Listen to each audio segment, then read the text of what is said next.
Is time travel possible? क्या समय यात्रा करना मुमकिन है?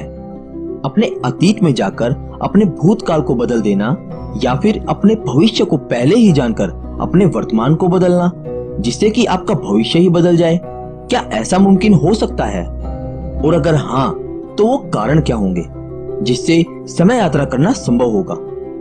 दोस्तों, इसका जवाब हमें मिलता है 20वीं सदी के महान वैज्ञानिक एल्बर्ट आइंस्टाइन की एक क्रांतिकारी अवधारणा से, जिसने महान गणितज्ञ और भौतिक वैज्ञानिक न्यूटन के सिद्धांत को भी जड़ से हिला दिया था। और साथ ही उन कारणों से भी जिसमें महान वैज्ञानिक प्रोफेसर स्टीफन हॉकिंग, जिनका पहले ये मानना था कि समय यात्रा कभी संभव हो ही नहीं सकती, उनको भी अपनी ये सोच बदलनी पड़ गई और आखिरकार ये मानना पड़ा कि भविष्य में समय यात्रा की जा सकेगी। लेकिन दोस्तों, सवाल ये उठता है कि कैसे? ऐसे ही कुछ सवालों का जवाब हम इस वीडियो और अपने आने वाली टाइम ट्रेवल की वीडियो में लेकर आते रहेंगे। नमस्कार दोस्तों, मेरा नाम है ध्रुव और आप देख रहे हैं दी ऑसम वर्ल्ड। दोस्तों, इस वीडियो में हम मुख्य रूप से बात करेंगे प्रोफेसर स्टीफन हॉकिंग और एल्बर्ट आइंस्टाइन की टाइम ट्रेवल से जुड़ी थ्योरी के बारे में। लेकिन दोस्तों, शुरू करने से पहले मैं रिक्वेस्ट करूंगा कि जिन लोगों ने हमारा स्टोरी ऑफ टाइम ट्रेवल का पहला और दूसरा भाग नहीं देखा है, तो आप एक बार उसे जरूर देखिए, जिसके पहले भाग में हमने आपको बताया था कि समय क्या है और ये कैसे काम करता है, और इसके दूसरे भाग में हमने आपको बताया था समय यंत्र यानी टाइम मशीन के बारे में। दोस्तों, इन दोनों वीडियो के लिंक आपको ऊपर कार्ड्स में और नीचे डिस्क्रिप्शन में मिल जाएगा। दोस्तों, आगे बढ़ने से पहले मैं रिक्वेस्ट करूंगा कि अगर आपने हमारा चैनल अभी तक सब्सक्राइब नहीं किया है तो प्लीज इसे सब्सक्राइब कर लीजिए और इसके साथ वाले बेल आइकन पर क्लिक जरूर कीजिए, जिससे कि आपको हमारी आने वाली सारी वीडियोस के नोटिफिकेशन मिल जाएंगे। दोस्तों, पहले यह माना जाता था कि समय निरपेक्ष और सार्वभौम है, अर्थात सभी के लिए समान है। यानी यदि धरती पर 10 बज रहे हैं तो क्या यह माने कि मंगल ग्रह पर भी 10 ही बज रहे होंगे? लेकिन महान वैज्ञानिक एल्बर्ट आइंस्टाइन के सापेक्षतावाद के सिद्धांत के अनुसार ऐसा नहीं है।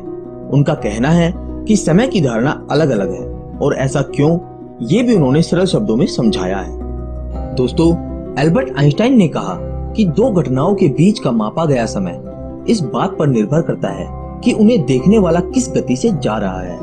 और उदाहरण देते हुए उन्होंने समझाया कि मान लीजिए कि दो जुड़वा भाई हैं, ए और बी, जिसमें से ए अत्यंत तीव्र गति से अंतरिक्ष यान से किसी ग्रह पर जाता है और कुछ समय बाद पृथ्वी पर लौट आता है, जबकि बी घर पर ही रहता है। दोस्तों, हो सकता है ए के लिए यह सफर 1 वर्ष का रहा हो, लेकिन जब वह पृथ्वी पर लौटता है तो 10 साल बीत चुके होते हैं। उसका भाई बी अब 9 वर्ष बड़ा हो चुका है, जबकि दोनों का जन्म एक ही दिन हुआ था। यानी ए 10 साल भविष्य में पहुंच गया है। क्योंकि दोस्तों, आप जितनी तेज मूवमेंट करेंगे, समय की गति आपके लिए उतनी ही कम हो जाएगी। और ए ने अंतरिक्ष में बहुत तेज गति से सफर किया और उसका वक्त भी बहुत धीरे धीरे बीता, लेकिन धरती पर ऐसा कुछ नहीं हुआ और समय अपनी गति से चलता रहा। इसलिए ए ने अंतरिक्ष में जितने समय में बस 1 साल महसूस किया, उतने ही समय में बी ने धरती पर पूरे 10 साल महसूस किए। अब दोस्तों, ए अंतरिक्ष में पहुंचकर वहीं से धरती पर चल रही घटनाओं को देखता है, तो वह अतीत को देख रहा होता है। अब ऐसा कैसे होता है? चलिए इस बात को हम और भी आसान तरीके से समझने की कोशिश करते हैं। मान लीजिए आप गन चलाते हैं और उसमें से निकलने वाली गोली बहुत तेज गति से आगे जा रही है, लेकिन यदि आपको उस गोली को देखना है तो उस गोली से भी तेज गति से आगे जाकर उसे क्रॉस करना होगा और फिर पलट कर उसको देखना होगा, तभी वो आपको दिखाई देगी। इसी तरह ब्रह्मांड में कई आवाजें और चित्र और घटनाएं जो घटित हो चुकी हैं, वे फैलती जा रही हैं। वे जहां तक पहुंच गई हैं, सबसे पहले आपको वहां पहुंचना होगा और फिर उनको पकड़ कर सुनना होगा। अब क्योंकि ए की गति समय से भी तेज थी, तो वो धरती पर हो रही घटनाओं को देख पाएगा।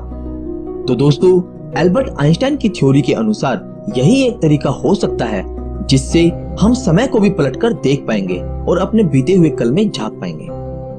अब दोस्तों, आपको बताते हैं महान वैज्ञानिक प्रोफेसर स्टीफन हॉकिंग के टाइम ट्रेवल से जुड़ी अवधारणा के बारे में। दोस्तों, शायद आपको ये जानकर बहुत हैरानी होगी कि प्रोफेसर स्टीफन हॉकिंग ने पहले समय यात्रा की अवधारणा का विरोध किया था। उन्होंने यह भी कहा था कि उनके पास इसके अनुभवजन्य प्रमाण हैं। उनके अनुसार यदि समय यात्रा संभव है, तब भविष्य से आने वाले समय यात्री कहाँ हैं? भविष्य से कोई यात्री नहीं है, इसका अर्थ है समय यात्रा संभव नहीं है।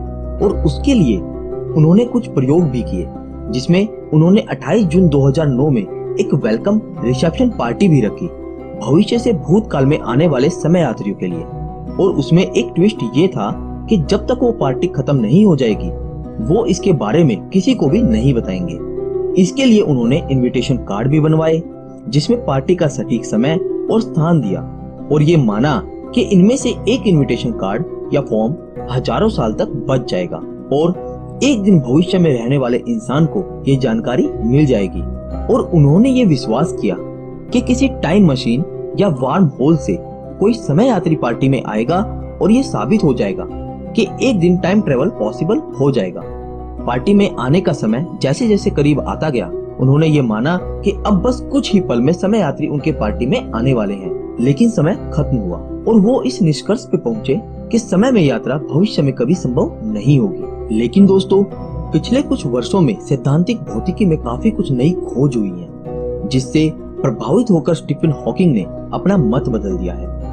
अब उनके अनुसार समय यात्रा संभव है, लेकिन प्रायोगिक यानी प्रैक्टिकल नहीं। उनका कहना है, हमारे पास भविष्य से समय यात्री इस कारण नहीं आते होंगे क्योंकि हम इतने महत्वपूर्ण नहीं हैं, क्योंकि वो मानते हैं कि समय यात्रा कर सकने में सफल सभ्यता काफी विकसित होगी और वह किसी तारे की संपूर्ण ऊर्जा के दोहन में सक्षम होगी।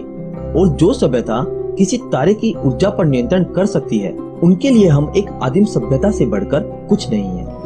एक उदाहरण देकर उन्होंने समझाया कि क्या आप चींटियों को अपना ज्ञान, औषधि या ऊर्जा देते हैं? आपके कुछ दोस्तों को तो शायद उन पर पैर रखकर कुचलने की इच्छा होती होगी। ठीक वैसे ही उस इतनी विकसित सभ्यता के लिए हम मात्र एक चींटी के समान हैं, तो वो हम पर अपना वक्त जाया क्यों करेंगे? तो दोस्तों, क्या लगता है आपको?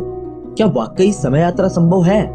कैसा लगता है सुनने में जैसे कोई मजाक कर रहा हो, वो भी ऐसा जिसको हकीकत में कभी नहीं बदला जा सकता। लेकिन दोस्तों, अगर मानव द्वारा किए गए आविष्कारों पर नजर डालें तो कभी टेलीविजन और टच स्क्रीन भी एक कल्पना ही था जो आज हकीकत बन गया है।